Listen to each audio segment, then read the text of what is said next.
What's up, everyone? Welcome to the video. Today we're going to take a look at how to replace the battery in the remote key fob that goes to a Mustang Mach-E.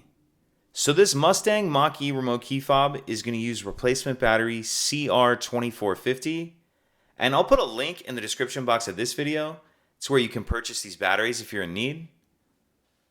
So the first thing we need to do is remove the emergency key that's in the bottom of the key fob.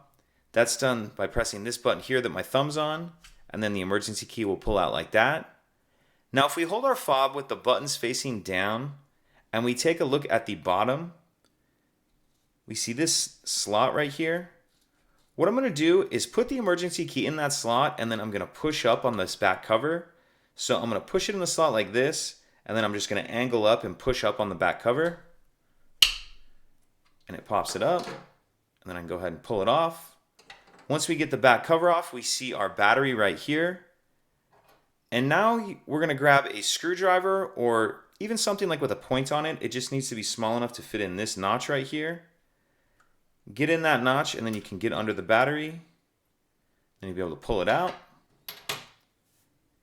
Now we'll grab the new battery, and we want to make sure that we're installing that with the plus side up. And I'm going to kind of tuck this edge in first like that, and then snap it down into place. Once we have our new battery in place, we'll grab the back of the case, and we want to start the top of it in first, the part that I'm touching with my finger here. So we're going to kind of slide that part in first like that, and then snap it down. Put our emergency key back in, and that's it.